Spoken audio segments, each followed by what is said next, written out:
já foi pontuado pelo nosso irmão Jefferson, é sobre o bem.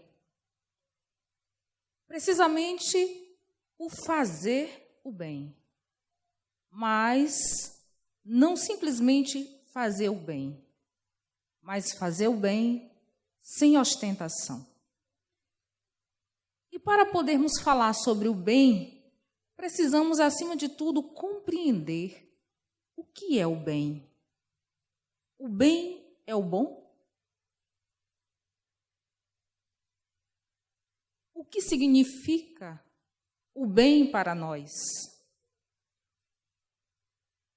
Diante dessa questão filosófica, precisamos, acima de tudo, esclarecer sobre essa grande virtude que nos possibilita sermos mais do que nunca humanos. Durante muito tempo, a ciência buscou nos esclarecer de que o que faz o ser humano é a inteligência. O Homo sapiens, o homem que sabe, mas no decorrer do tempo percebemos que a inteligência não faz simplesmente o humano. A inteligência ela precisa vir com outro atributo. E esse grande atributo é o bem, que é o atributo da moralidade, que nada adianta a inteligência se não tiver a moral. E hoje nós observamos que a inteligência, esse instrumento da humanidade, ela pode ser bem utilizada ou mal utilizada se não estiver com base no alicerce da ética e da moralidade. A grande questão é, o que é o bem? Para compreendermos, precisamos nos fundamentar no pensamento de Santo Agostinho, que foi uma das grandes questões filosóficas sobre a bondade de Deus. E a grande questão filosófica é: o que é o mal? Para compreendermos o bem, precisamos compreender o que é o mal.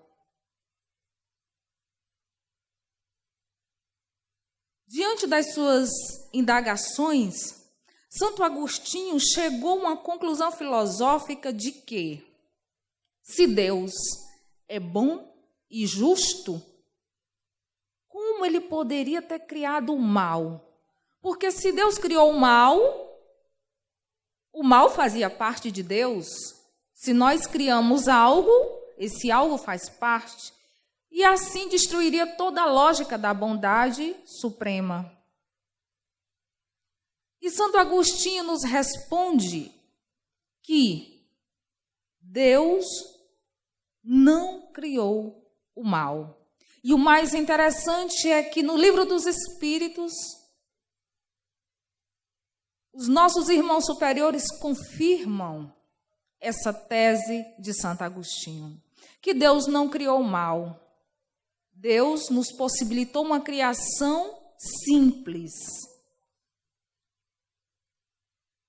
E fez todas as criaturas iguais, todas, partiram do mesmo ponto, simples, ignorantes, mas dotados do livre-arbítrio. O que significa o livre-arbítrio? É a capacidade de fazer as escolhas. E a partir do momento que não escolhemos fazer o bem, o mal chega para nós. Se apagamos a luz, a escuridão chega. O mal é a ausência do bem. Mas como nós agimos de acordo com o bem? Chico Xavier tinha uma cachorrinha que ele tinha grande estima. E todos os dias, quando ele chegava do centro, altas horas da madrugada, porque ele trabalhava na Secretaria de Agricultura, quando terminava o trabalho, ele ia para o centro, atendia, psicografava, e quando terminava os atendimentos, começava as psicografias dos livros, no qual, graças a Deus, nós temos esse grande legado. E ele chegava cansado e ia cuidar da cachorrinha, e a cachorrinha adoeceu. Quando ele chegava do centro, 2, 3 horas da manhã, ele ia passar remédio na cachorrinha, ele ia cuidar da cachorrinha. Irmã de Chico ficava incomodado com aquilo. Chico, vai deitar, tu tem que trabalhar amanhã, deixa essa cachorra de mão. E ele calmo, tranquilo, cuidando da cachorrinha. Passava o remédio, dava água, fazia carinho na cachorrinha, todos os dias. Um belo dia, a irmã do Chico disse, eu vou dar o fim nessa cachorra, vou fazer um bem para o Chico. Ele chega cansado, deu veneno para a cachorra, matou a cachorra. Ela achava que estava fazendo o bem para o Chico, né? Quando o Chico chegou, perguntou, cadê a cachorra? Ah, Chico, nem te conto. Hoje tu vai ter sossego. A cachorra partiu dessa, foi embora. E o Chico ficou muito triste com aquilo, porque ele amava tanto a cachorrinha, vira-lata dele. E a irmã dele sorrindo. E aquilo causou um mal-estar tremendo. Passando-se os dias, Emmanuel apareceu para Chico e disse, meu irmão, tem muita coisa errada aí no seu coração. O seu trabalho mediúnico está travancado, está parado praticamente, porque tem uma névoa que encobre o seu coração. Você está com muita raiva. E Chico tomou um susto e disse, mas eu já perdoei. Não, você não perdoou, não. Faça o seguinte, veja qual é a coisa que mais a sua irmã teria vontade de ganhar, que fizesse ela muito feliz. O Chico, só o que faltava. Ela mata a minha cachorra e eu tenho que presentear ela para fazer ela feliz. Emmanuel disse, Chico, é determinação do Cristo. E Chico disse, ah, tá. Ele pensou e disse, ela tem muita vontade de ter uma máquina de costura. Imagine uma máquina de costura na década de 40, no interior de Minas Gerais. Um absurdo. Ele foi em algumas lojas e verificou o preço e disse, meu Deus, eu comprando uma máquina dessa, eu vou passar até a outra encarnação pagando. E assim ele conversou com o vendedor dividiu em prestações no carnê bem leve. Chico comprou a máquina e foi deixar até a casa da sua irmã.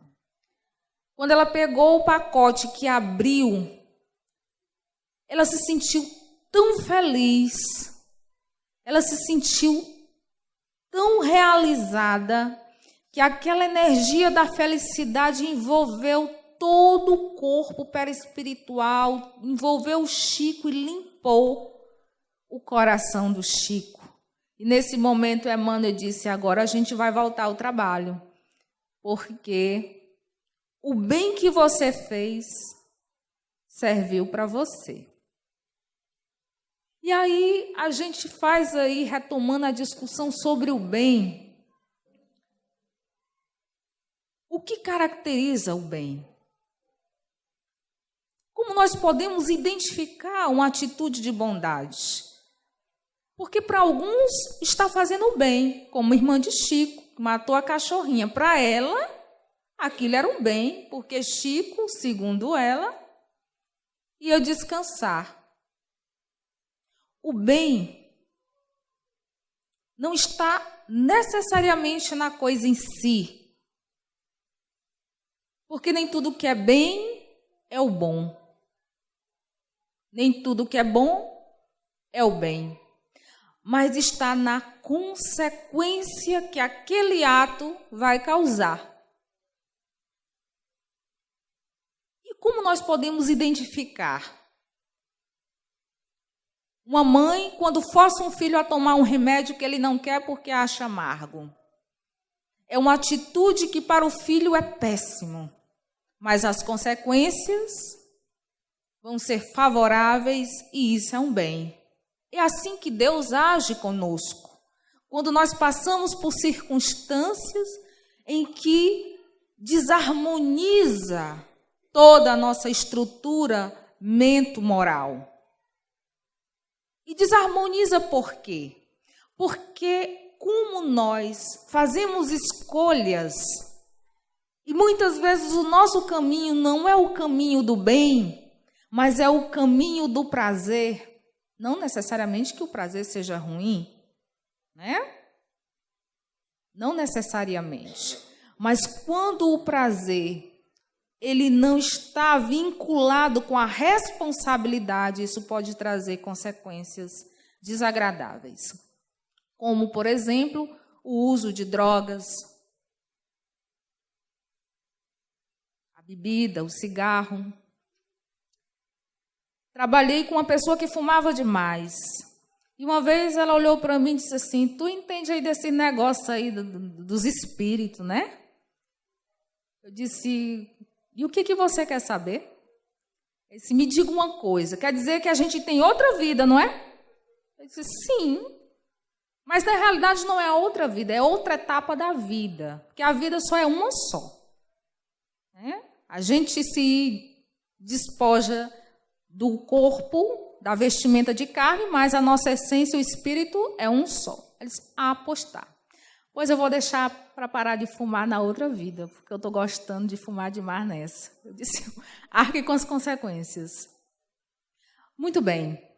Então, nessa circunstância, o que nós podemos observar é que a consequência dos atos é que vai provocar uma avaliação se foi bem ou não. Porque o fumar um cigarro pode ser prazeroso. E aí a gente entra numa outra discussão. O porquê de algumas crianças nascerem já com problemas no pulmão e desenvolver câncer já nos primeiros anos de vida. Porque a justiça de Deus está vinculada à lei de causa e efeito. Isso não significa que seja ação e reação, bateu, levou. Porque entre a causa e o efeito existe a misericórdia de Deus. Ele avalia se nós nos esforçamos para melhorar. E quando se percebe que há um esforço para melhorarmos, atenua-se o processo do efeito daquela causa.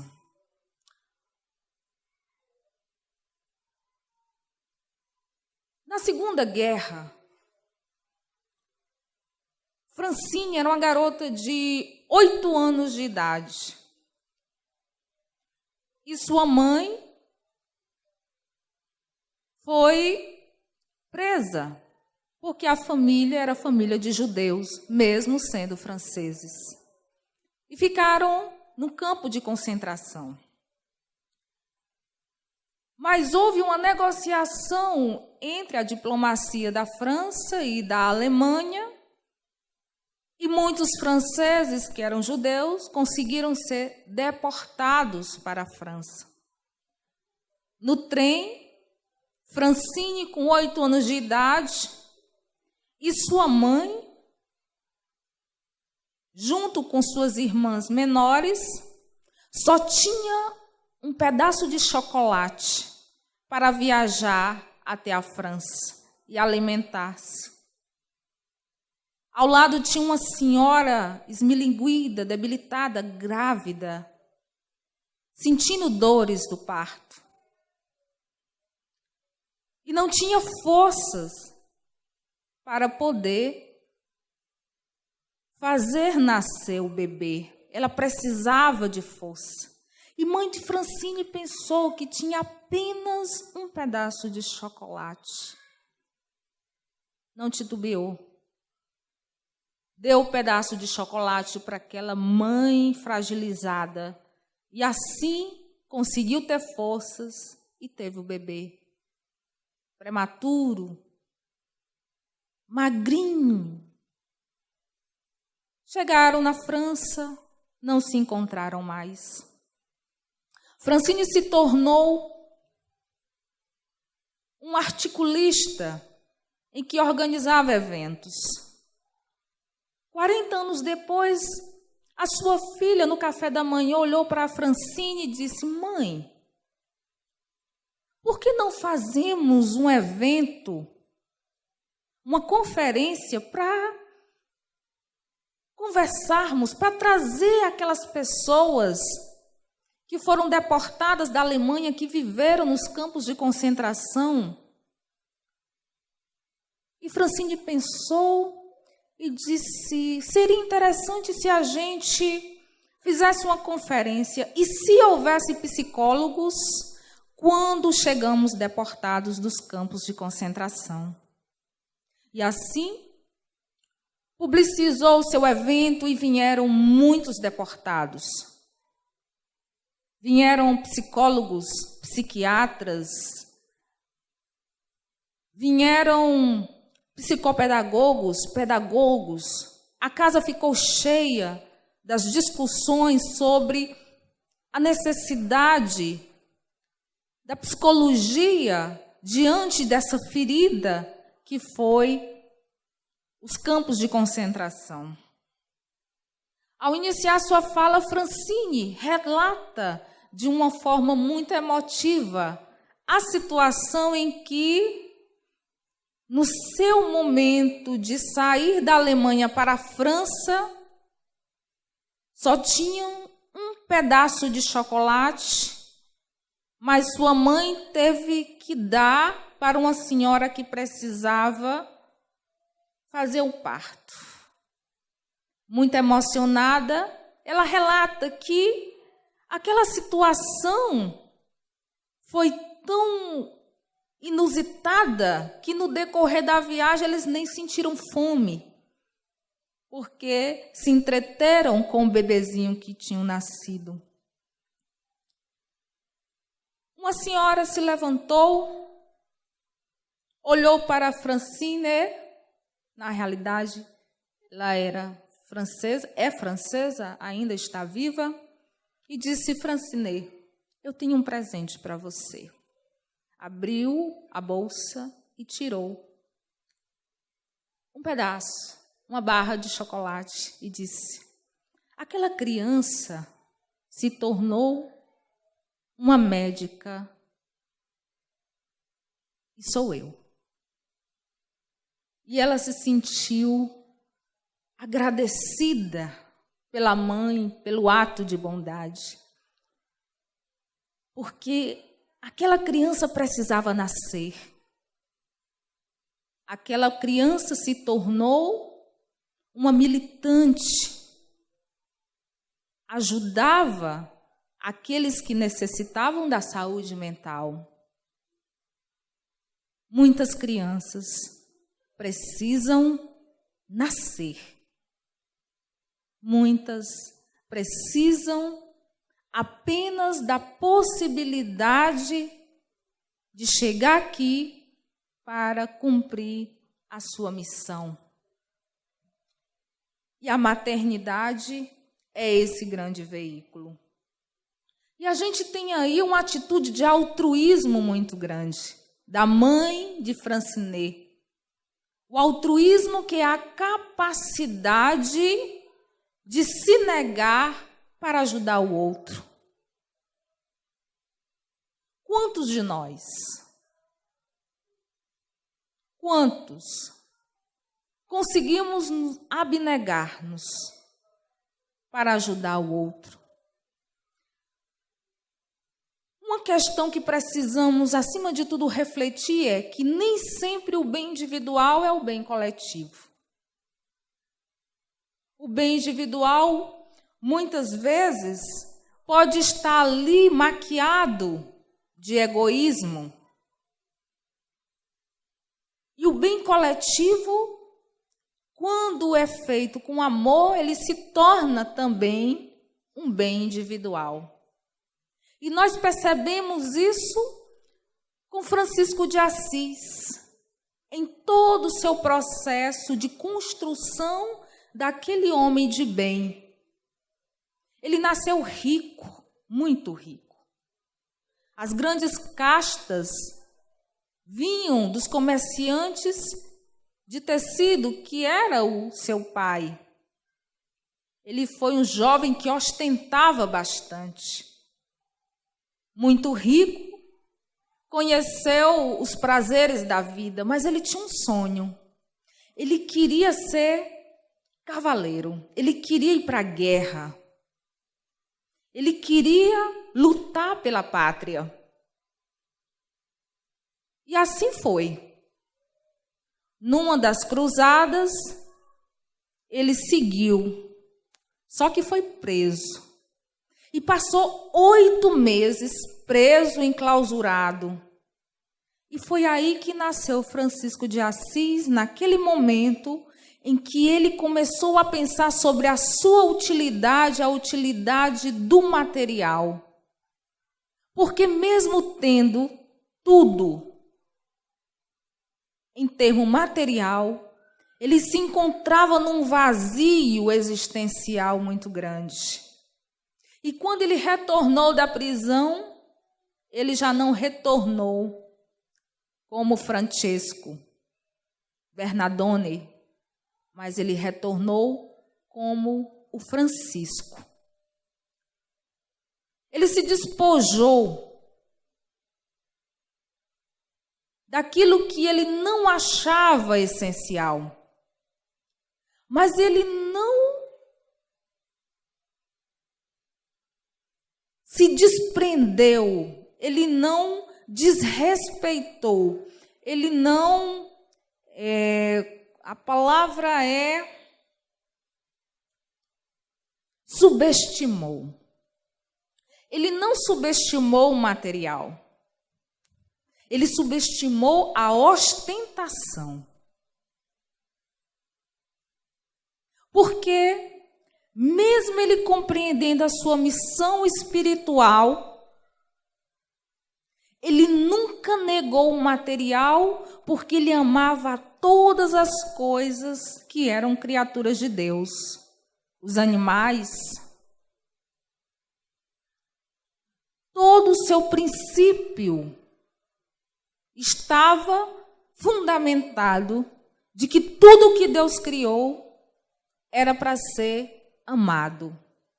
E uma das grandes circunstâncias mais dolorosas da vida dele foi que ele tinha uma rejeição imensa pelos leprosos. Ele não suportava a aproximação de um leproso. E a construção dessa aproximação foi muito lenta. Até que um dia ele precisava doar um pão a um leproso e ele percebeu que era exatamente aquele leproso que era o que ele precisava estar próximo, que eram os degradados, e que ele só se tornaria cristão se ele se aproximasse deles. E foi aí que ele percebeu que o grande desafio da vida dele foi a aproximação com os leprosos. E Joana de Ângeles, mentora de Divaldo Franco, quando Divaldo foi até Assis, ela se apresentou como Clara de Assis. Divaldo tomou um susto, porque ele não conhecia essa encarnação de Joana de Ângeles. E ela começa a falar da convivência que teve com Francisco de Assis. E teve um momento em que Francisco estava já próximo do seu desencarne e estava com uma dificuldade para se desprender. E Clara de Assis olhou para ele e disse: Pai Francisco, tu pensas que se desapegou de tudo do mundo, mas tu não se desapegou. Tu ainda é apegado. Ele arregalhou os olhos assim para Clara, segundo o relato dela, e disse: Como? Eu fiz tudo o que podia fazer. E Clara disse: Pai Francisco, ainda tem uma coisa que tu é apegado ainda neste mundo. E ele disse: O quê? Tu pensa que a obra é tua, mas a obra não é tua. A obra é do Cristo. Ele disse: É mesmo? Olha. E conseguiu, nesse momento, mesmo aquelas criaturas que a gente pensa que estão desapegadas, elas ainda possuem as suas agregações. E o que nos impede, então, o altruísmo de fazermos o bem? Primeiramente, a cegueira espiritual. A necessidade, o imediatismo, o aqui e agora. Quando nós não compreendemos a vida futura, o que muitas vezes pensamos é que temos que aproveitar tudo que podemos. Só que não podemos fugir de uma circunstância. É que nós estamos submetidos na lei de causa e efeito. O imediatismo e essa cegueira espiritual nos convida para o materialismo, que é o grande opositor do espiritualismo. Então, eu preciso ter. E aí, nesse processo de buscar o ter, nos coisificamos, porque só achamos que temos valor quando temos e esquecemos o ser.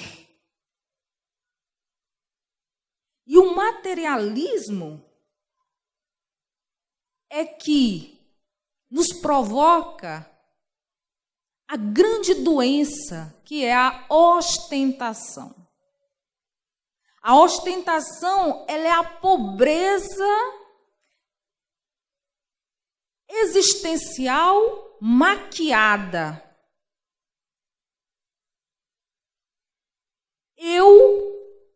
Para me sentir bem, eu preciso ter um carro, eu preciso ter uma namorada bonita, eu preciso ter joias, eu preciso mostrar que eu estou bem, porque se eu tiver um carro do ano, eles vão achar que eu estou bem. É a maquiagem da podridão existencial. Porque nós estamos no mundo material e o material é necessário para o nosso usufruto.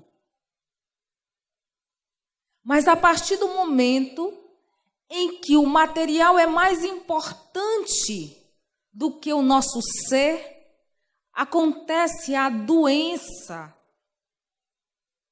que é a doença do materialismo que mata o espiritualismo. Colocar as coisas materiais mais importantes do que as coisas espirituais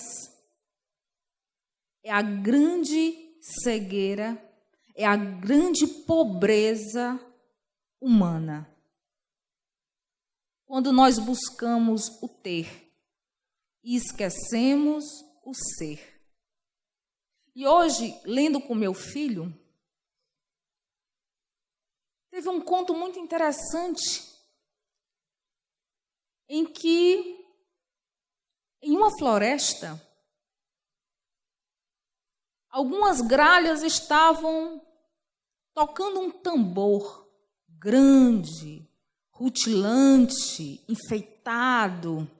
E um leopardo passava próximo, escutou o barulho do tambor, olhou o tambor e disse: que legal. As outras gralhas fugiram com medo do leopardo, mas o leopardo nem se preocupou, porque o interesse dele era no tambor.